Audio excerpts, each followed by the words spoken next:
Hey guys, welcome back to the channel. As some of you guys already know, my entrepreneur journey took me from working at KFC at the age of 15 to building my own business and achieving financial freedom at the age of 24. For those who are new here, my name is Zeng and I'm a lifelong entrepreneur and investor. And I've made many videos on the topics of business, investing, and real estate. So if you'd like to learn more about my journey, please feel free to check out those videos. In my previous videos, I've shared with you guys my successes in business and real estate. But in today's video, I want to share with you guys the other side of that coin and show you guys some of the business ventures and investments that I have lost money on. The reason I wanted to make this video today is to show you guys that the road to achieving your financial goals are often filled with roadblocks and unexpected turbulence. And failure is often just as important as success. We shouldn't look at failure as a stop sign, but instead look at it as a stepping stone that brings us one step closer to our goal. So without further ado, let's talk about how I lost more than $80,000. Let's start with the setbacks in my business ventures, more specifically my mobile phone wholesale business. This business definitely had many setbacks and I believe there's a lot that we can learn from this. Because this business involved using cash to purchase the phones, it came with a lot of security issues. And because I was very young when I first started the business, I didn't spend a lot of time setting up procedures to protect myself. And as a result, I was robbed when I first started the business. I can remember this deal like it happened yesterday. Somebody had contacted me online to sell a mobile phone. And I met this person in a public place and the transaction went very smoothly. So naturally, I began to trust this person. And after dealing with him numerous times, he called me again to offer me 3 phones for sale, which totaled $3,000. So because I've dealt with him so many times, I trusted the guy. So I went to the ATM, got the cash out, and went to meet him. But when I met him this time, he seemed a bit off and something just didn't feel right. And during the transaction, somebody else came up to us and said he was a police officer and he asked to see both our wallets. And before I knew it, he had taken off with the money in my wallet. It didn't take me long to realize that I was being set up, and I did file a police report afterwards, but there was nothing that they could do, and I never heard from them again. So when this happened, I was only about 17 years old, and that $3,000 was pretty much all I had. It was honestly a very traumatizing experience, but I have faith in the business and the business model, so I made some improvements to it to protect myself going forward, so this will never ever happen again. And this worked for many years, and the business was running very smoothly until I ran into another setback, except for this time, I was the one breaking the law. This is a very similar story. I started dealing with a new customer, and as I dealt with him more and more, I started to trust him. And after each week, he would bring me more and more items to sell. I was making very good margins on these items and I was happy to keep buying them. However, I did have concerns about where he was getting these items from. I chose to ignore it and continue to deal with this customer. And at one point, I had around $30,000 worth of stock, all from this individual. And that's when it all fell apart. Early one morning, I heard knocking on my door. And upon opening the door, I saw 5 police officers coming to the property and raid my house, claiming I have purchased stolen goods. And it turns out that the person I've been buying these items from have been breaking into places to steal these items and then reselling them to me. I honestly had no idea that these items were stolen, but deep down I knew something wasn't right. And it was my fault for not asking the right questions and doing the appropriate checks to make sure that these items weren't stolen. And as a result, around $30,000 worth of stock was confiscated and I was arrested. I was recommended to speak to a lawyer about this due to the seriousness of this incident. And after speaking to my lawyer, he has suggested that there is a good chance that I could end up in jail. All of this happened when I was only 20 years old. As you can imagine, the possibility of going to jail was a very scary thought. After many restless nights, I eventually went to court and was given a suspended sentence. Even though I was very traumatized by this experience and I had pretty much lost all of my money again, I still had faith in the business and my financial goals. So I kept going and changed my procedure once again to make sure that this will never happen again. And looking back now, I'm very grateful that I didn't give up because I would not be where I am today if I had given up on the business. And as you can see, the road from where we are to where we want to be is often filled with setbacks and roadblocks. I could have used any of these setbacks as an excuse to stop pursuing my goals, and nobody in the world will blame me. But I chose to keep going. And I think that is ultimately what led to me being successful in this business. Okay guys, that was pretty intense. I actually felt a bit emotional just talking about this. But let's move on to talk about some of my other failed businesses and investments.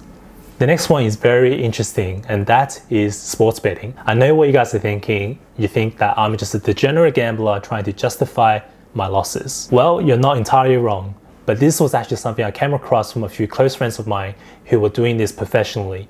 They had quit their jobs and started doing this for a few years, and they were doing some pretty impressive numbers and making quite a bit of money. So naturally, I wanted to get in on the action, and I was able to get one of the guys to teach me the basics of it. The strategy was very simple. The guys analyzed a lot of data to come up with formulas and strategies to bet in a certain manner that would give them better odds at winning. The strategy simply took advantage of the delay in bookies adjusting their odds in comparison to the true odds. For example, we will use a website to find the true odds of a particular race and compare that to the bookie's odds. And if the odds offered by the bookie were higher, we will bet on it. While this sounds very simple, it was actually quite complex. And after trying this for about 3 months, I managed to lose about $15,000 and get most of my betting accounts banned. And after that, I decided that it would be better for me to invest my time and energy into something else more productive. So in 2016, I decided to start an Airbnb business. I was renting in Docklands at the time, and I had the opportunity to network with some amazing people who were in the accommodations business. These individuals had a portfolio of apartments that they would rent and then sublease to short-term holiday rentals, and they were making quite a lot of money from this. After having a chat with these guys and doing a bit of research on my own, I realized that this business was a very profitable business model.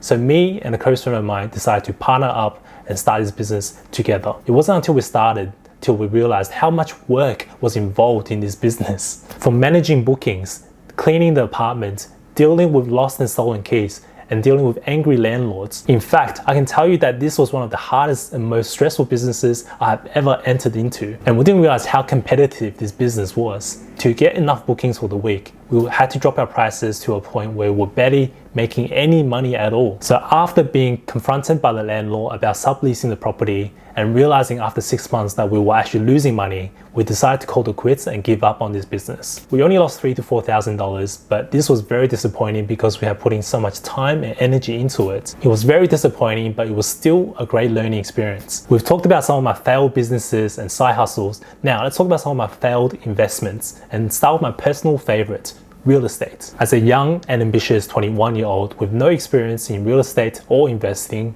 my first investment in real estate was horrible. Now with more than 7 years of experience, thousands of hours of studying and research, and 10 deals under my belt, I can confidently look back and say that was a disgusting deal and I will never do that again. This investment was an apartment in Docklands. A lot of you guys know about this deal already, so I won't go into too much detail about this. But after holding it for 2 years and taking into account stamp duty, settlement fees, selling costs, body corporate, and other maintenance fees, I made a loss of around $33,000. Despite this massive loss, I didn't give up on my goal of becoming a real estate investor and building a multi-million-dollar portfolio. In fact, it actually made me more motivated and keen to make my money back because I hate losing money. Because I hated losing that much money, it made me more motivated to study and learn everything I could find out about real estate. And once I had the right knowledge, I was able to re-enter the market with the right knowledge and right mindset. And fast forward to now, real estate has been one of my greatest wealth building tools, and I will be using that to continue building my wealth in the many years to come. Now let's move on and talk about cryptocurrency. So in 2010, I purchased 1,000 Bitcoins at the price of 8 cents each. And now I live on a yacht and make YouTube videos for fun.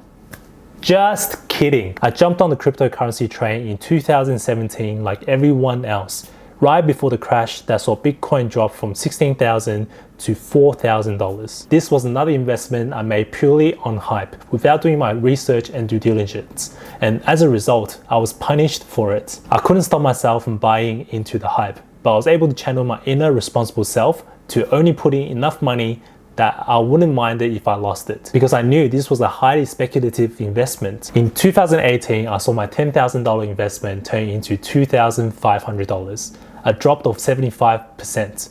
And I can confidently say this was one of my worst investments ever. However, having learned the lesson from my real estate investment, I realized that I shouldn't give up on cryptocurrency, but instead allocate more time into studying and learning more about the technology. I personally believe cryptocurrency has tremendous potential, and it will go on to play an important part in my investment portfolio in this period of high inflation. And I've been buying into cryptocurrency regularly in the last few years, and I'm happy to say I've made back pretty much everything I lost and then some.